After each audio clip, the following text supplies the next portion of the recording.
Alrighty.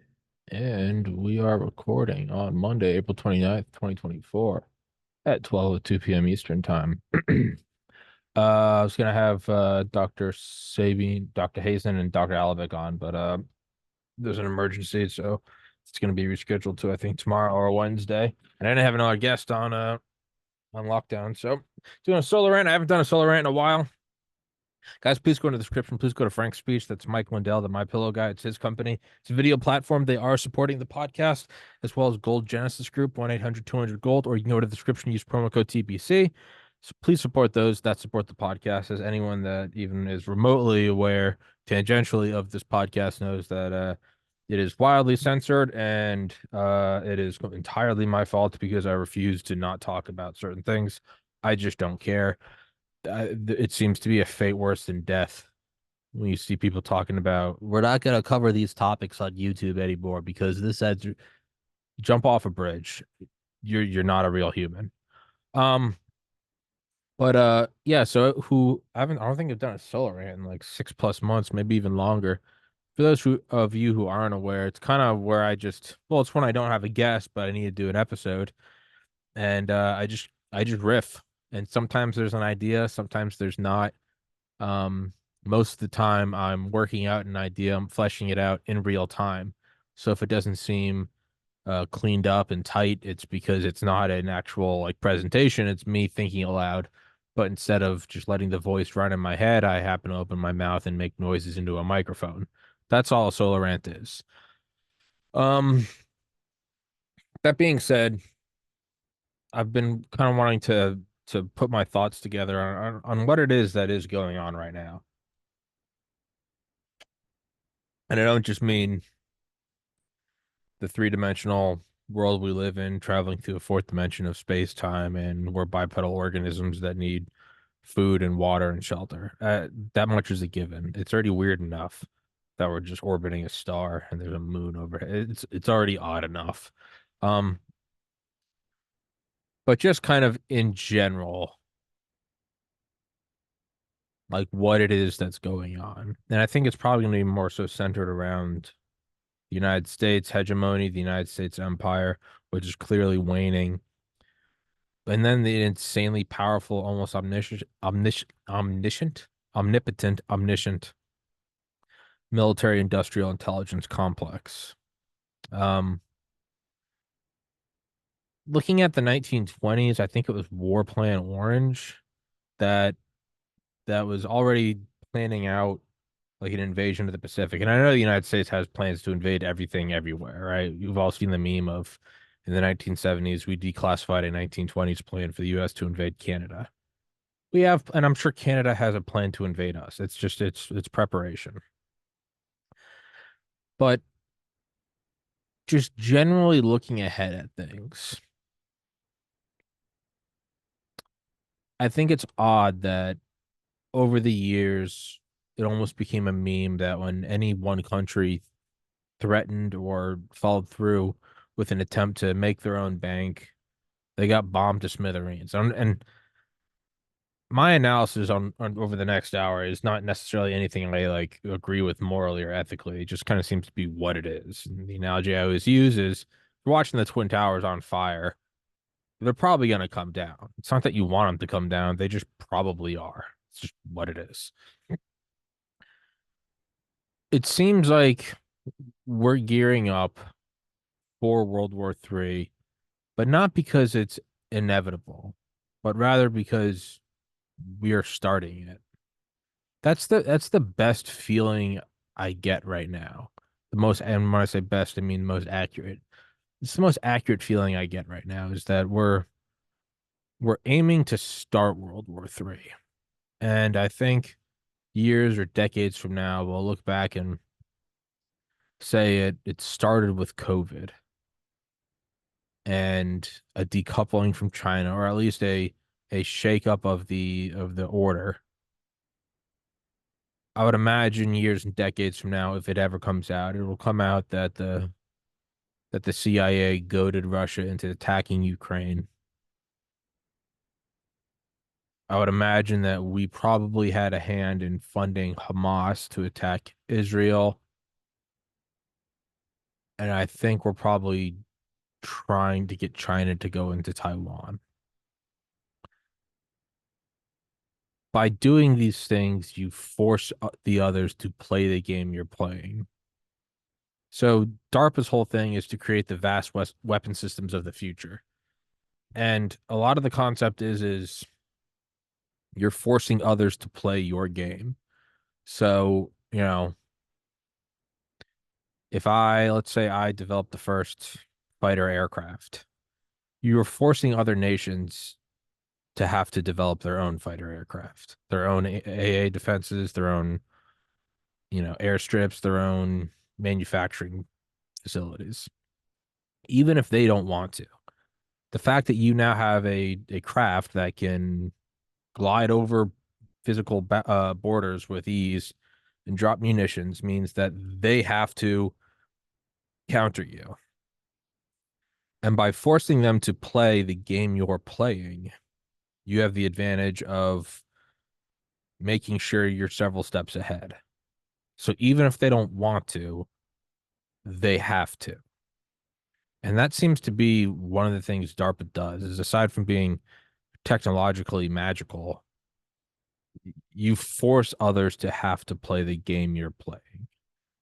And I think what we're seeing, it's like by creating the nuclear bomb, you force everyone to create a nuclear bomb. And what you would do is you would make sure you were a couple steps ahead, be it the Manhattan Project or be it Campbell, the project to make the hydrogen bomb, anti-ballistic missiles, whatever. You force them to play the game because they have to in order to stabilize. That's why that's why Gorbachev was so angry at Reagan at the Reykjavik conference or summit or whatever it's called, because Reagan wanted to create Star Wars. Gorbachev said this is destabilizing because we don't have one and we probably can't have one. And what we will do though is if we see you constructing it, we're going to preemptively start World War III, at least in terms of like doctrine. Doctrine would point to that being an inevitability. And but that's something that we are very open about. Let's say, let's look at the moon landing. You're forcing the Soviet Union to play the same game. And they can't, so they're going to bankrupt themselves, right? It's a brilliant way to fight them because you don't want to go thermonuclear. I think what we're doing is I think we're forcing the world into a Cold War, but I don't think we want it to go hot. I think what we're doing is we're taking all these EU nations that are now gearing up munitions productions and military equipment and war material production because they have to fund Ukraine because Russia is going into Ukraine. We're forcing sides to be taken in the Middle East because Israel v. Hamas, Israel v. Gaza. And it's when it's good, I mean it's good as you are as the Machiavellian, puppeteer. Not that it's objectively good. It's clearly not. But you're forcing people to take sides, right? You have Saudi Arabia saying, we're not gonna partake in, we're not gonna support Iran, or you're gonna have like Jordan shooting down drones on Israel's behalf because Iran fired them. You're forcing people to take sides. There's no gray area of, well, I don't know if I'm with them or against them. You're firing bullets and being like, you got to take a side now, right? It's like dodgeball. Everyone runs to the center and grabs the ball. There's no wishy-washy like, well, I don't want to pick up the ball because they haven't picked up the ball yet, so I don't want to escalate. Once it starts, and then it's fight or flight, sink or swim. It's do or die, right? Hunter be hunted. I think that's what we're doing. Just general gut. And again, 33 years old with a biology degree. I understand I'm not a military commander. That too much of y'all surprised, myself included. I'm not a 10-star admiral, general, Space Force captain, admiral. But it seems like that's what we're doing because that's the game we can play. As George Carlin said, like, we don't make microwaves, we don't make good cars, but we make bombs. we are becoming again like the munitions factory for the world. There's a massive, shift in the Overton window of acceptance. No one bats an eye when the U.S. funds Ukraine, Taiwan, and Israel all at the same time with carrier groups to spare. And I don't say this from like the America centric like America, like I don't mean that. Just objectively observing it, the U.S. military is now in a good light. I don't think you can deny that. I mean, globally, its Rotten Tomato score, if you will, is going up. And I think what we want is we survive and thrive. The 17 intelligence agencies, the 800 billion a year we have in the 720 plus bases around the world that we have. David Vine's book, Base Nation, is an incredible read on that. I've had him on the podcast. I can't get him back on. I don't know why, whatever. The Generals Have No Clothes by Will Arkin. Another great book kind of concerning that. For better or worse, we have an insane killing organism of all these private corporations, of all these weapons, of all these surveillance states or state surveillance apparatuses, apparunis, whatever. We have the ability to surveil, to manipulate, and to kill. Just just objectively, if we're just looking at the earth, even if you knew nothing about the earth and you were born right now and you have all your cognitive abilities and you're just observing, you'd be like, man, that group has an ability to kill people on the coordinates of the sphere. Like, in short, that's what it is. We have the ability to, I think Alan Watts said it in his book. I think he called it the book. And it was like his observation of reality. And it's like we are a system of tubes. We eat and we poop. And we want to eat more than the other guy, meaning you want to have more resources, and you want to produce more tubes, have more kids, so you have a harem than the other tubes. And that's like at its most core thing, is that's what it is. We're a system of tubes trying to outfeed the other tubes and outproduce the other tubes. And then you can go off to the races with, empire and nationality and God and religion and scientific advancement and social progress. But at the core, we're a system of tubes. And I think like at the core, that's how you have to look at the current ruling hegemon is the ability to enact clinical brain death of the tubes on the coordinates of the sphere that we live in, meaning that you can kill them. You can shut down brain activity. Doesn't matter how you do it. You can shoot them, blow them up with artillery shell, burn them alive, directed energy, whatever, man-made earthquake, terrorist attack, bioweapon, whatever. It's the ability to shut down the electrical chemical activity of other tubes neuron sac. The 3.5 pounds or 8.5 pounds, whatever it is, protoplasmic sac of what did Aldous Huxley say? Was it Aldous Huxley or Orwell? No, it might have been James G. Zangleton. He's like, I am a very happy sac of protoplasm, meaning he's referring to himself as his brain. Really weird kind of psychopathic thing to say. It's like, you have made me a very happy 8 pounds of fat and protein. Very, very odd thing to say. But, I guess if you get it in, who cares? Whatever line you got to use at the bar. Listen, I'm a sack. Listen, I'm a blood drenched sack of electrical chemical activity. We both know that, all right? So let's call a spade a spade. You know, look at me. But it seems to be like that is the ruling power, is the ability to shut down neurochemical activity of the sack of fat on top of the tubes on any coordinate of the sphere we live on. That, like, at its core, that's power, right? Um, this podcast is sponsored by water.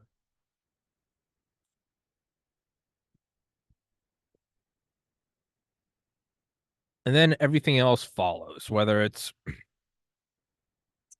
a crusade and you're, enacting your religious, ideals upon others, or just a war of empire, or if you're a serial killer. It just seems to be, in general, that's power. And we do that very well. We don't really manufacture anything. Our chips are made in Taiwan. Our trinkets are made in China. The best cars are made in Italy and Germany. We get our illicit drugs and humans from South America. I don't know what we get, maple syrup from up north. But we have the ability to end functioning biological tubes. And that is the power that's recognized all over the planet. I think it was Rogan who said, it was years and years ago, he was like, if you don't understand cricket and you're watching cricket and something happens and the crowd erupts in a cheer, if you don't understand the rules, it means nothing to you. But if you see a fist hit a face, everyone on every corner of the earth understands what that means and they cheer. And that's why fighting is so prevalent or whatever. It seems to be that that is the language that the entire world speaks. And, after the Cold War, kind of have the golden 90s or whatever. And then 9/11, '08 financial crisis, Trump getting into office, the summer of love, and then bioweapons, stolen election, and now hurtling towards World War III. It seems like we are playing the only card we have, which is to keep the world in a state of constant fear. The solution to which only comes from the United States, which is protection and sales of weapon systems to subordinate nations who don't want to die. That just kind of seems to be like the overarching thesis. And then you can fill in all the gaps. But it seems like that's where we're going. And, I guess the next step would be the next step in speculation would be, are we actually fighting China and Russia, or are they in cahoots at the very top to keep nations fighting one another? I don't know. That would obviously be like the deepest, darkest conspiracy, but I have virtually nothing to base that on other than a hunch. So I really can't know. Everything I'm saying, I'm trying to just base on like stuff I've read over the years. But it seems like that's where we're going.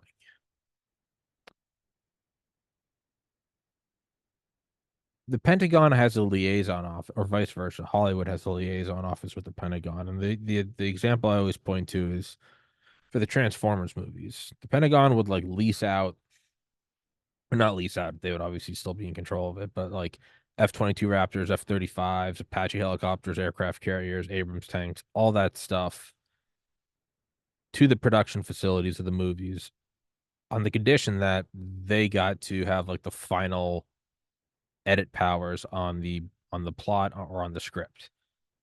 Meaning basically, hey, we'll let you use all these weapons for your bing bang boom movie, but we get to make sure that the United States is pointed or painted in a good light. No one's gonna have some soliloquy or monologue where they talk about the military industrial complex. None of that. None of that. Get rid of that. And if you're a private corporation, you're producing a movie and you have a fiduciary responsibility, you are going to, even really whether or not you agree with it. I don't understand economics enough or contracts enough to speak on that with any sort of power, but you'd kind of be, you if not interested, you would be kind of forced to just be like, no, we have to do this because we can save whatever $10 million, whatever the going lease rate is on I don't know, an Abrams tank. So if we look at that, and then you can look at movies over the years in the Cold War, it's always against Ivan. Post 9/11, everything is just terrorists, Islamic terrorists, right? It seems like the new thing is just generally preparing people for a massive war. And I've pointed it out, and I think the laughter of most, and I hope I'm wrong. I probably am wrong. But like the biggest game out right now, and again, it's April 29th, 2024, is Helldivers 2. And when you play that game, it's super fun. I love it. It's who doesn't like turning your brain off and just blowing stuff up? I get it. I don't mean to try to suck the oxygen out of the room. Like, well, this isn't actually a game. This is actually a sci. Like, yeah, man, it's you don't actually like Reese's cups. You just like peanut butter and chocolate because you're an organism that wants calories. But it doesn't mean it tastes any less good. So kind of the same thing as like it doesn't make the game any less fun. That being said, that kind of seems like a psyop in that you're fighting the Terminids and the automatons. The Terminids are scary, bugs that, don't speak and they're just pure, just rage and spitting goo and bile and eating you. And the Terminids are these cold feeling machines that don't really have any emotions. They're powered purely by hate and they just want to wipe you out. There's no negotiating with them.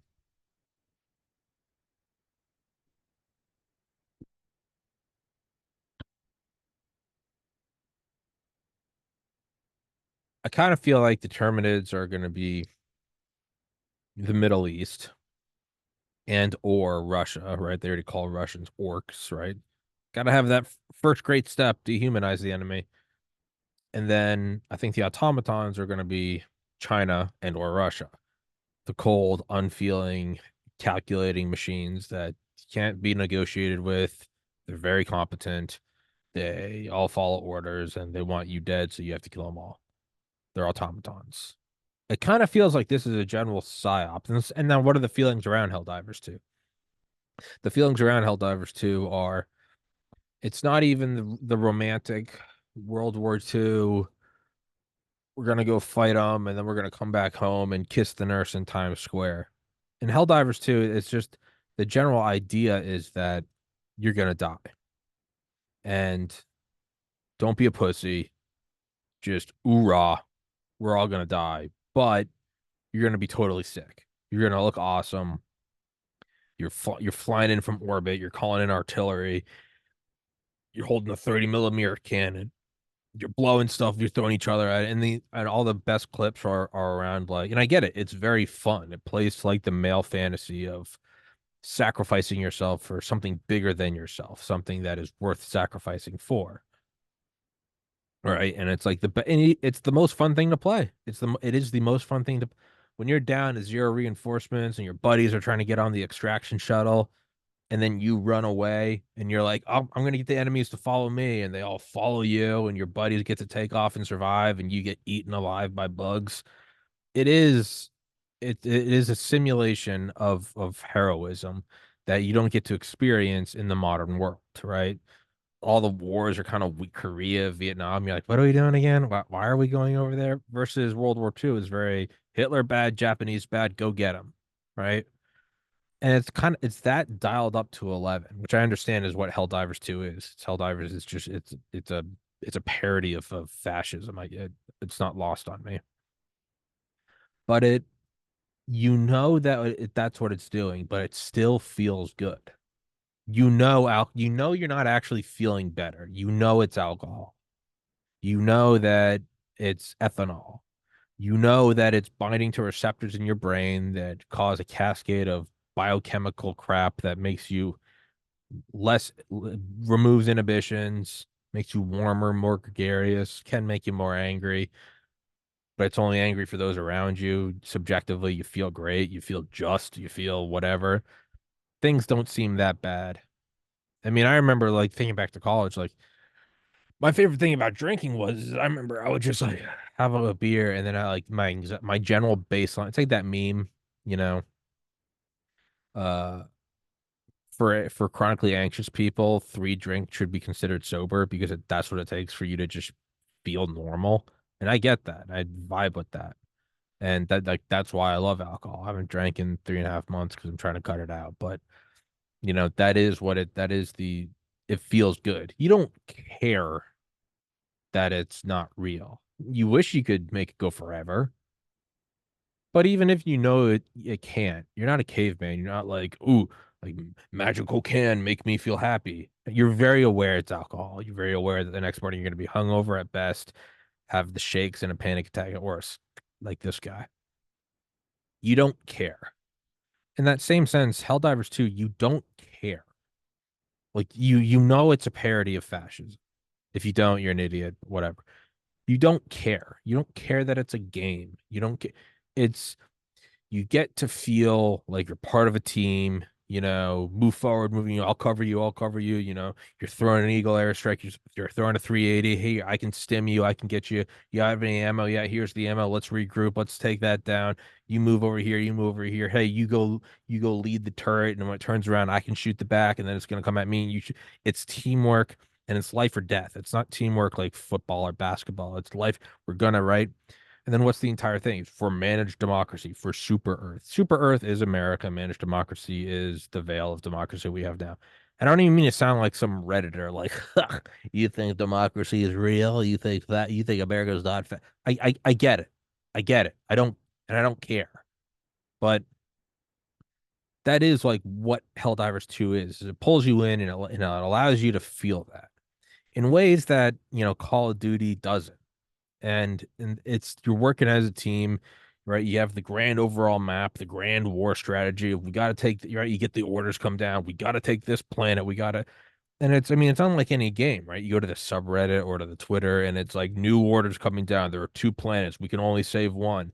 You have people getting on Reddit like, all right, here's the plan. Forget all those planets. We have these two at the choke point. Let's take these. And it's just like, let's go, right? It doesn't matter if you're playing on level 1 or level 9. There's just a feeling of I'm giving it my all. And even if I die and I only took out 2 bugs, that's 2 bugs less that my friends have to kill, right? And what's the opening to Helldivers 2? It's you're protecting your family. It's there they are, and the bug comes and eats them, and it's like, don't be a pussy, join, right? And that's what it is. You don't care.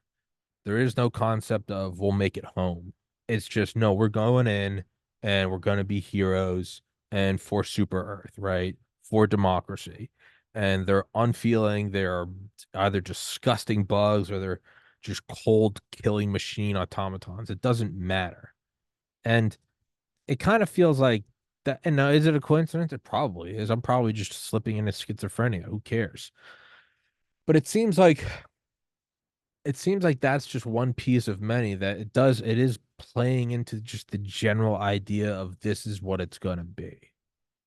And if that was just like a standalone game and it was like 1994 and I said this, yeah, yeah, that'd look crazier than normal. But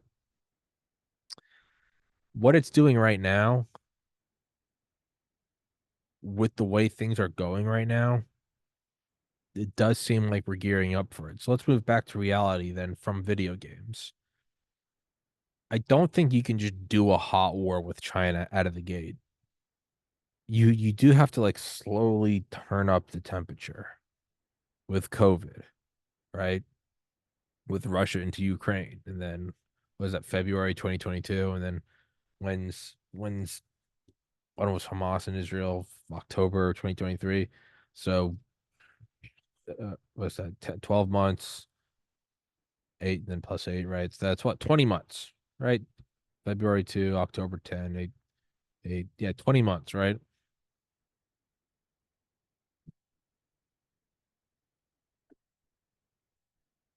And like the Overton window has shifted to where like this is what we're about now, right?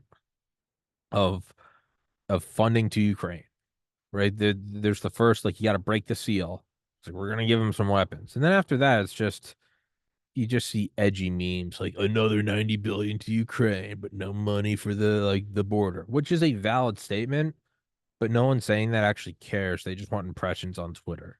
And that's really all it is.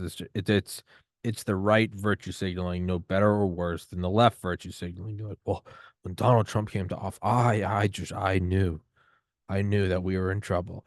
No one actually cares. It's just some self-masturbatory projection of look how good I am and look how bad the other guy is. There is no morality or virtue in being scared. There's no morality and virtue in being angry. "Yeah, I'm right wing and I'm angry at this going on." None of you actually care. If you cared, you would talk about it in private. You wouldn't post on, well, this is the it. This is Hillary should still be in jail. Probably a valid comment, but the reality is you're virtue signaling no different than anyone else. Myself included, I'm not immune to this. But as that window of acceptance is pried open, then you have another big, right? You have a big shift. So Russia going into Ukraine, it's like, oh my God. And then it slowly becomes just on the back burner, right? You have the full on psyop, the Slava Ukraini, and then it just dies down to this is just the new norm, right? You have 9/11. We got to go in and get the weapons of mass destruction. And then once you pry open that window of acceptance, then it just kind of goes in the background. I mean, we were there for 20 years.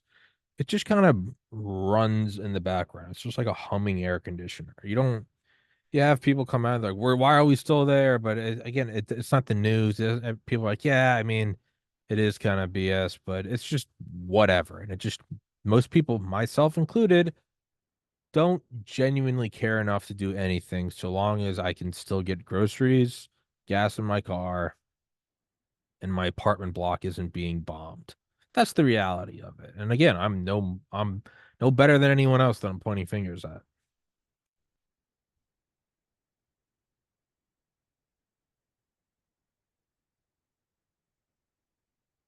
Right? But in order to pry open that window of acceptance, you first have to have you got to stab through with the jaws of life, with the machete, whatever. And that's that inflection point. Boom, Russia into Ukraine. Oh my God.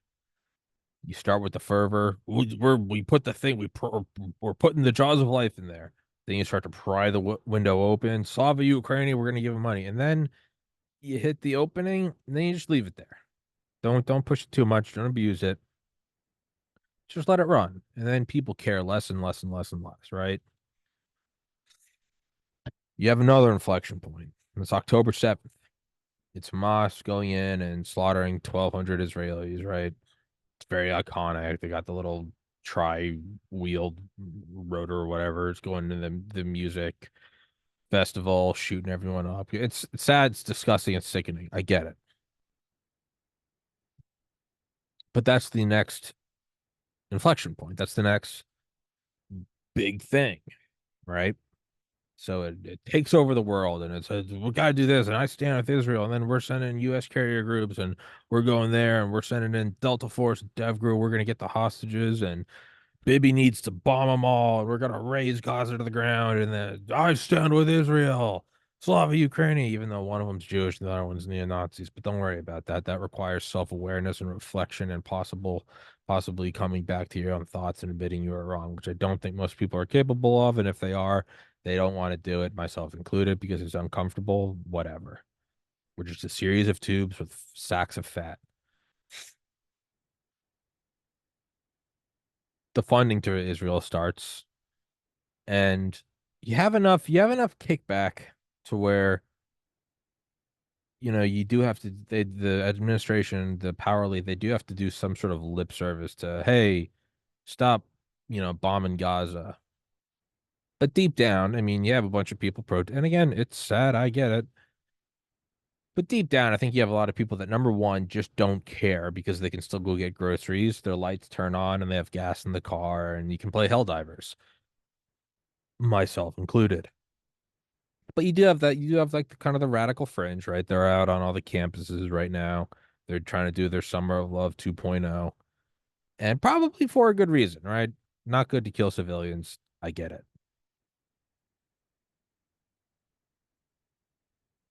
But the funding is still continuing to Israel, and most people genuinely don't care. They want to make a post. They want to say, no money for the border, no money for fentanyl, but more money for Israel. You got the people on the far right kind of going, and these are the Zionists, and they're gonna slay the heifer, and blah blah blah blah. And then you have people on the other side that are like, this is disgusting. You know, all Gazans aren't Hamas, or all Palestinians aren't Hamas, but Slavic Ukraine still, and but the entire movement is still just this. It's a slow acceptance of the war continues and the other side is bad, right? I mean, as Alex Jones said on Rogan, I think it might have been episode 911 or it might have been a second appearance. How do you get the left, the traditional left that don't trust anyone over 30, the don't trust the man, the turn on, tune in, drop out? How do you get that crowd how do you get the Vietnam protest crowd? How do you get that hate Ashbury, that Woodstock crowd? How do you get the free love crowd to oppose free speech? I disagree with what you say, but I'll fight to the death for your right to say it. Well, you bring in Orange Man, right? A brash, masculine guy on his third wife. Not all women, just Rosie, right? You have him come in to where you screech and you go, we gotta shut down free speech. Okay. Oddly enough, how do you get the right to be against war? You make it happen under the left, right? And to his credit, Trump didn't start any new wars, but he also had a huge military industrial complex budget that none of us cared about, right? So he own the left. So you have this increasing division, which is really what people want more than anything. They don't actually care about what's going on in Ukraine. They don't actually care about what's going on in Israel. What they do want to do is they want to own the other side. You want to own the left, you want to own the right. You can see every Tim Pool thumbnail, new Biden law shocks right, or leftists, all caps, meltdown over. Shut up. Will you shut up?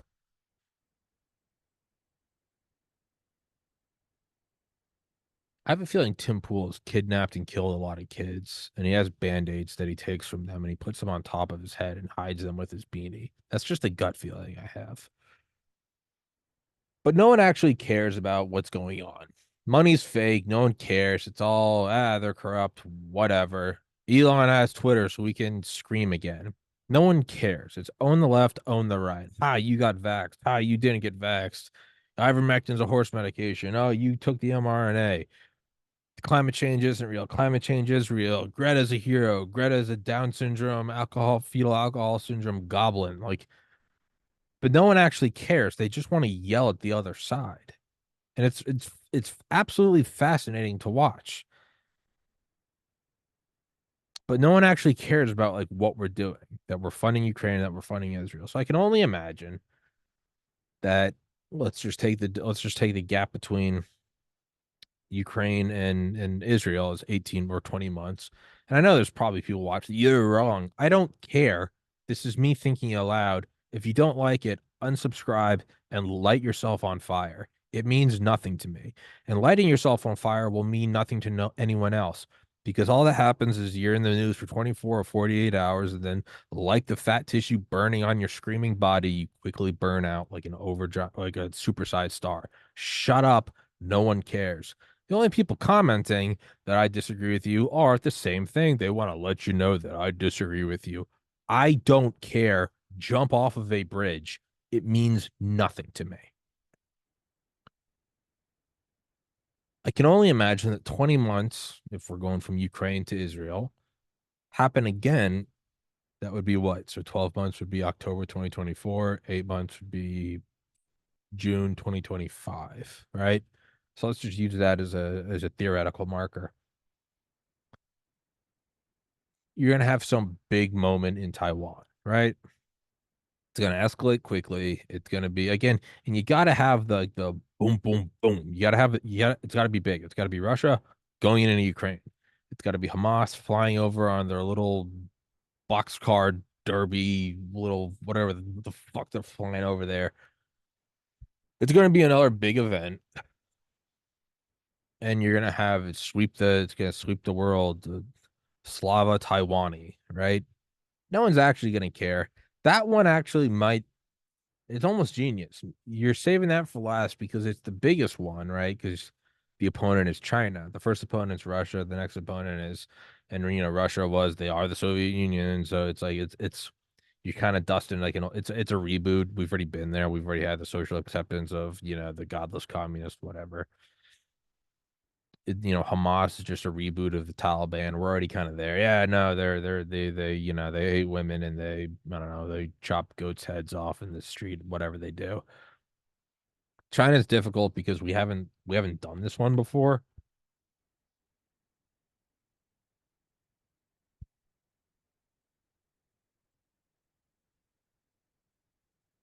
So it's difficult. So you have like a dual attack. You have number one, you have the fact that we've already opened the window of acceptance to military funding in Ukraine. We have further opened the window to acceptance by military funding to Israel, as well as a new window of acceptance that it's not just one front we need to fund, but it's a second front. It's the first idea that we're sending aid at all was now accepted. And now there's the new window of it's not just one place, it's not two, it's multiple. It's more than one, right? So we've accepted that it's going to go to Ukraine. We've accepted now that it's going to go to Israel. And then I think didn't we send 20, am I wrong on this that we sent 26 billion to Israel for humanitarian aid in Hamas?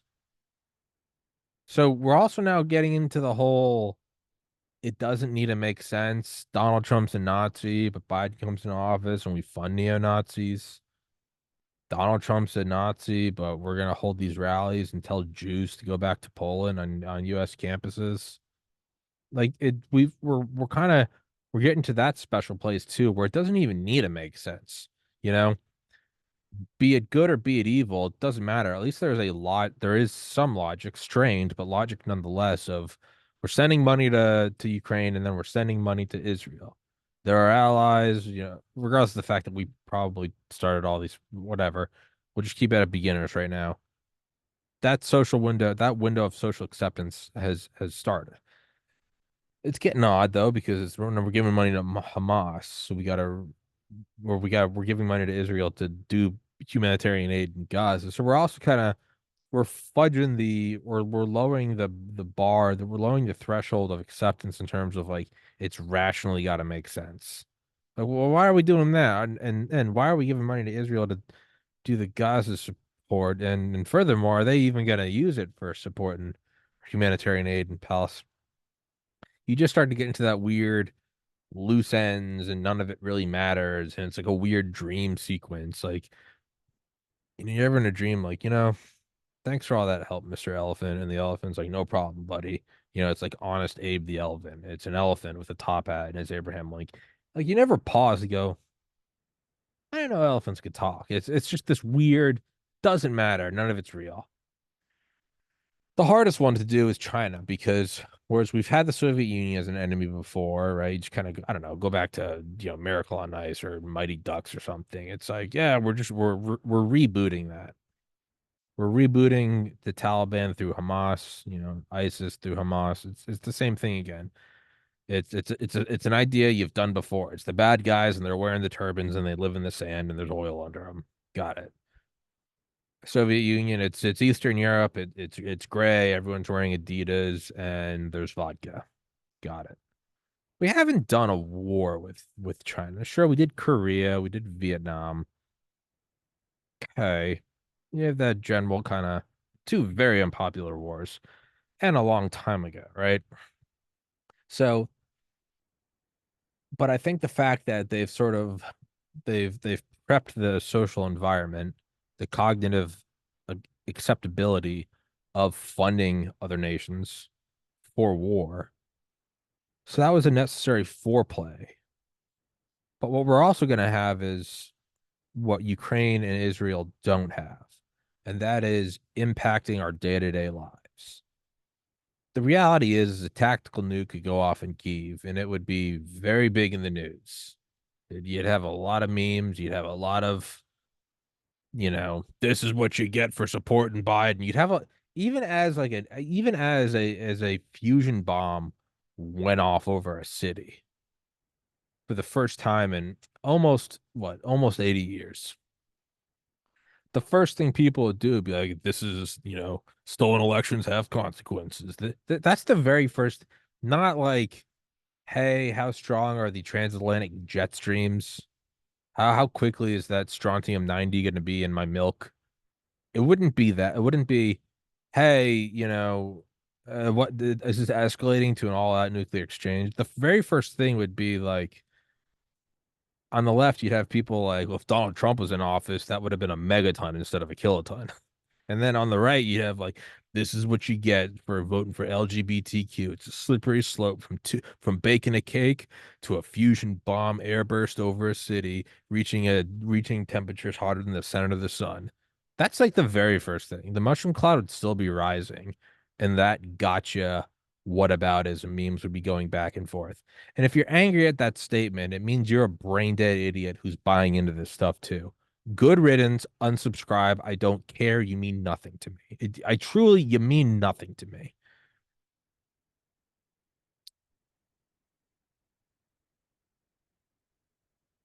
Where was I going with this? Nuke and Kyiv? What? Oh, yeah, yeah. It doesn't affect Israel, Hamas. The reality is, and it's sad, but 1,200 dead Israelis doesn't do really anything to your life. Israel raising Gaza like a weed whacker. You have some protests, but even now, it's like what's like the main effect this has is you have like state police and frat boys clearing the pro-Palestinian encampments, no one actually cares about it. It's just you got owned. White boy summer's back, right? Hey, and I'm guilty of it. I was in a fraternity. I hate commies. I do like seeing them get their jaws kicked in. But more importantly, this has nothing to do with the actual event. Over there, it's just how can I own the left, right? And then you have people on the left like this is censorship, regardless of everything that's happened in the last 5 years regarding censorship. It doesn't matter anymore, right? Those things don't actually matter. Tactical nuke probably would, but they don't actually matter. The reality is if we stopped funding Ukraine today, no one would care. No one would care. You'd have people on the right saying, "Well, now Biden's leaving them out to." They'd instantly do a 180. They'd be like, "Now Biden's leaving them out, hanging them out to dry. They're all dead. We got to continue to support them. Send in the expedition." Like what? You'd have people on the left being like, "Where you like it or not, the war needed to end. All right, there was never anyone. No one would actually care. No one would care. Same thing with Israel and Hamas. If Israel just stopped carpet bombing Palestine today, people would cheer themselves on college campuses. People on the right would be like, these idiots think they actually did it. But no one would care. No one would care. You cannot convince me otherwise that anyone would care. They wouldn't.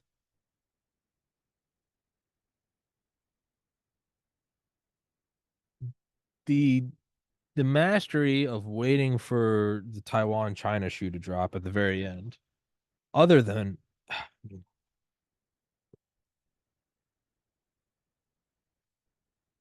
other than it's important because we opened the window by doing Israel Hamas or doing Ukraine Russia first and then Israel Hamas second. It's now, there's no like the US sending military aid, right? We pulled off that band-aid. We withdrew from the Middle East and then was that August 2021? So 4 to 6 months later, we start funding Ukraine. There's that first like band-aid pulling off. It doesn't actually matter whether or not you're okay with the band-aid. The military funding will flow. But for the sake of, I don't know, trying to win some people over, that first band-aid of like I got you is right out the window, right? All the memes are made. The US is right back to war. I told you so. Checkmate. No one actually cares though. And again, you don't care. I know there are people watching this that are getting in a tizzy saying, I do care. What are you doing that shows you care? You're tweeting? You're tweeting. You're saying, I got you. You're I'm going to go out on a wild limb and say you're making some joke about Biden wearing a diaper. No different than for 4 years, people being like, Donnie Trump needs his diaper changed. You're doing nothing. You are manure that has not yet died. That's all you are. You're going to toil in obscurity, move around a couple atoms on the surface of the earth for what is in geologic time a blink of an eye, and then you are going to, at best, become soil. So shut up. Nothing would happen if we stopped funding Ukraine today or if we kept funding Ukraine for a decade. It would serve as nothing more than a divisive point at home to keep people from realizing just how much they're getting screwed, how their standard of living is dropping, how inflation is going up, and your civil liberties are being further eroded. No one cares. How do you get the right to be pro-censorship? Well, TikTok's a Chinese spyware. No one actually cares. No one would care if we kept funding Israel because we've been funding Israel since they were since they were conceived, since they were created. They're our greatest ally. No, they're not. The USS Liberty would say, but no one. But even that doesn't matter. Even this very podcast I'm doing doesn't matter because I'm no different from the mouth breathing retards watching this. I'm still just making I gotcha arguments. This entire podcast is me sitting back and being like, huh, you leftists and rightists can't see the big picture. Only I can. I named the episode The Big Picture. I'm just as bad as you. It's like what Hunter S. Thompson said when he wrote his whole thing. He went to the Kentucky Derby and he was like, it's nonstop hedonism. It's high skirts and drinking gin and tonics and mint juleps out of. And then at the end of it, he finally realizes that he's no different from the hordes. He looks in the mirror and realizes he's wearing the seersucker suit and he's drinking the mint juleps too, and I'm one of them. At the end of the day, we're Watchmen, right? The black ship. What it's the comic within the comic where it's he realized at the end he is no different than like the pirates and he is one of them. I'm no different than you, all right? So for all you people getting angry, don't worry. Once this is over, I'll put on the feed trough too and come play in the mud like the same cerebrospinal deficient retard pigs like the rest of you. I'll be right there with you. Don't worry. Shut up. Where am I going with this? None of it matters in Ukraine. None of it matters in Israel. That's just the reality. It nothing more.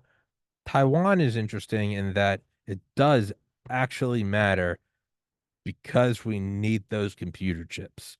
This is the only thing where it actually does matter. And it's very curious to see how it will happen when it happens because it will happen. It's not if, it's when. It's very curious to see how this pans out. You might have, and if this is planned, I mean, hey, hats off to the intelligence community. It doesn't mean they're not demons from hell, but hats off to the intelligence community. If this has been planned this way to one, start the acceptance of wild military aid to other countries that we haven't seen the likes of since the Cold War. I mean, really from the Berlin airlift. When's the last time there's been such a public, like, we gotta go help those people on the other side of the world? Like, there really hasn't been anything like this in a while. Vietnam, Korea, but we were there. That was our boys were there. The GWAT, that was us over there. Sure, we had like a coalition of forces, but that was us over there. This is very unique in that it's in Ukraine and then in Israel. It's the Overton window has been open to where we're just gonna send tens of billions of dollars. Shut up. Now, is it all being funded? Is it all being laundered? And yes, but the follow up is, oh, this is all being funded by the neo Nazis and Zelensky. No, it's not. I would say a small portion is. The majority of it is this is a black budget. This is what the black budget looks like. You have the black budget, which isn't the line item of the Pentagon, but the fact that they're telling you the black budget means it's not a black budget. If a Delta Force operation is declassified 30 years after it happens, then it wasn't truly black. They're still telling you about it. Real black operations will never see the light of day. There are no memos about them. It happened and it never happened again. Some special activities division assassination in Hong Kong in 98 or something. It'll never be declassified. That's true black operations. So the black budget line item that you see in the DoD, that's not real black budget. That's them telling you it's the black budget. Actual black budget is Dark Alliance by Gary Webb. It's the Reagan administration moving crack into LA, into Florida to fund the Contras and the Sandinistas or whatever. That's real black budget funding. Also, black budget funding is the amount of money we're sending over to Ukraine and Israel. I would imagine a percentage, not negligible, a percentage is being laundered and stolen by them. The vast majority of that money that's going missing, make no mistake, that's us. We're doing that. And it's probably all, I would imagine that the vast majority of this, they looked at Ukraine a while ago and said, this is BS, but we got to keep it going because we're getting the EU to get on board and start paying their fair share, creating munitions, opening the Overton window of social acceptance for people to accept that Soviet Union is back and they're the bad guy and Putin wants to resurrect the Soviet Union. Get it? Got it. Good. Same thing with Israel, Hamas. This is the same old story we've done. This is the 93 war, Desert Storm. This is the war on terror, 2001 to 2021. Get it? Got it. Good. Okay. I would imagine we're moving a lot of that money to Taiwan. Taiwan in the most recent bill had the smallest amount of aid. I would imagine they're getting a ton of aid, and it's through these back channels. We've probably been funding Taiwan since early 2022 under the guise of Ukrainian aid. We're doing it now under the guise of Israeli aid. We're doing it now under the guise of Palestinian humanitarian aid. Why did we leave all those weapons in the Middle East? I would imagine we're using those to not the rebel, sorry, arm the terrorists so that if something like October 7th happens, we can go, we got to get back in there. or we knew that they were going to be sold to China and we filled them with a bunch of spyware and malware just so they could get over there and at the very least did it so we could produce more weapons. I would imagine a ton of this money is being laundered through to Taiwan. And on paper, it says we're giving them 6 billion. We've probably given them 60 already. There's probably more weapons and air defenses there already.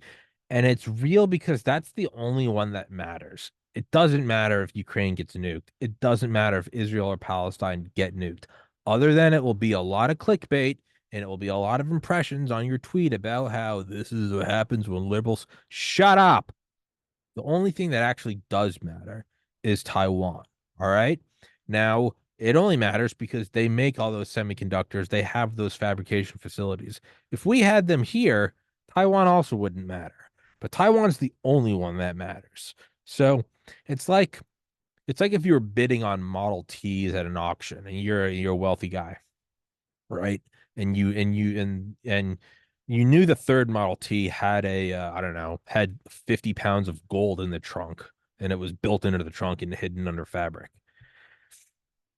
It would be very weird if you just came out and started bidding an insane amount of money for that Model T. People would start looking at you and being like, why does that guy want that Model T so bad? What's in that Model T? What street value does that have? Or what collector value does that have? Maybe I want to get involved.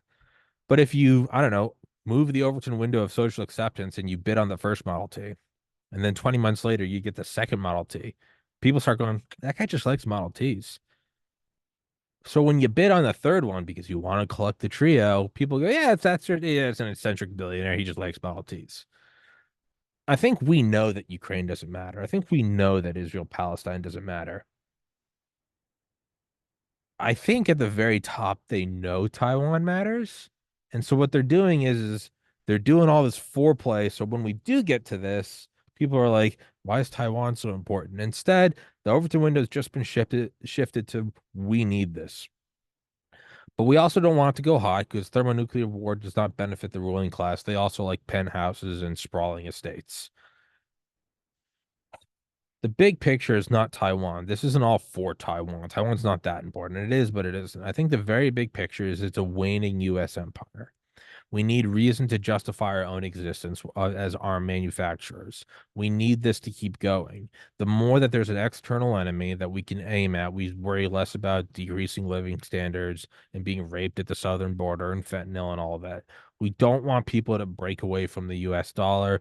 We want Bretton Woods to remain the thing it is for as long as possible. We don't want BRICS, but instead of opening up and trying to the same thing with censorship. Why, if you know your argument is BS, then and you know you can't meet anybody on the playing field of equal debate, then what you do is you censor them. That's what we're doing. We know that there is no real reason why there shouldn't be a BRICS. So instead, we're going to flip the entire geopolitical chessboard and pit ourselves into a Cold War, possibly going hot.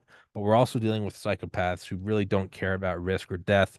So that's whatever to them. If it goes hot, then it's over the end, whatever.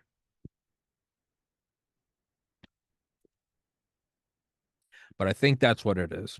I think we're gearing up for a Cold War, not a World War, a Cold War. And we want a Cold War because you can run that thing for 4 or 5 decades. We've already done it. It's East versus West, good guy, bad guy, and it makes all the other problems less evident. And I feel like that's what we're doing. And we're probably doing that because that's going to justify tens of trillions of dollars of defense spending over decades, including slowly incorporating and bringing out into the public insanely advanced black UAP technology, which I would then imagine, and this is the big picture, is we're using this to fund all of this money, and we're going to use this under the guise of Cold War and military arm buildup. We probably will like a degree of it, but I would imagine most of the money would be trickled into some sort of, I don't know, advanced space program so that on the off chance we can't reverse, let's say climate change is real, and let's say we can't manage to kill off all the people here we want to kill off, we need a reason to start. We need SpaceX to look like a mom and pop shop. We need exploration to other planets. We need the elite want to keep this thing going. Is it for their own self-preservation? Yes. But, and it's hard to accept this, It's also for the preservation of humanity. So this might be a way to slowly, this whole thing is a buildup to allow people to slowly come to terms with the fact that we need $100 trillion for Space Force.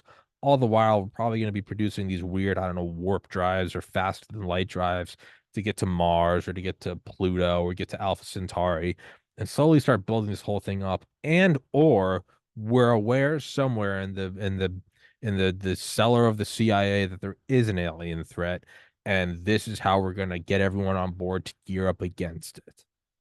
I think more than likely it's because these are the way the elite are gonna want to funnel tens of trillions of dollars in Cold War II funding to radical life extension, AI, as well as actual space exploration.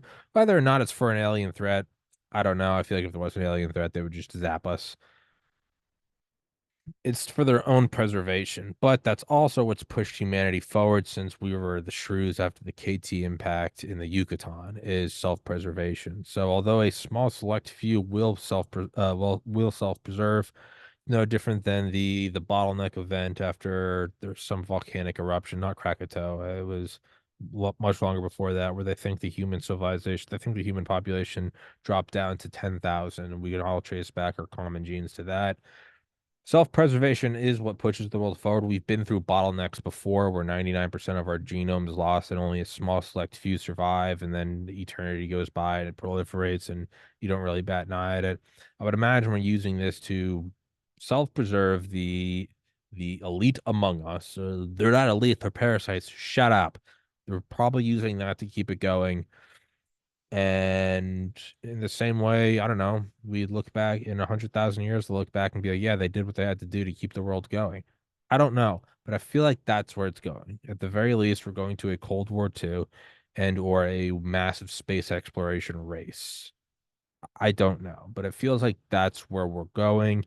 And if we're not doing a space exploration race, it's going to be a world of constant conflict so that we can justify slowly eroding more and more civil rights, human rights, while keeping people less and less vocal about things that are going on because there's a big war overseas and shut up. Imagine complaining about wages during World War II. It'd be like, shut up, screw on that artillery cap, do it for the war effort. That's where I feel like we're going. I don't want any of this to happen, but that's my gut feeling. That's also a solo rant for all the new listeners. I haven't done one in a while. That's what it is. Please go in the description. Please go to Frank's Speech, Mike Lindell, the My Pillow Guys Company. They are sponsoring the show as well as Genesis Gold Group, 1-800-200 Gold. Please use the promo code. Buy some gold. We are going to World War III. I'm being dead serious on that one. Support the show, guys. Thank you so much for watching. Love you guys. Thanks for making my dream a possibility or a reality. Till next time, much love, everybody. God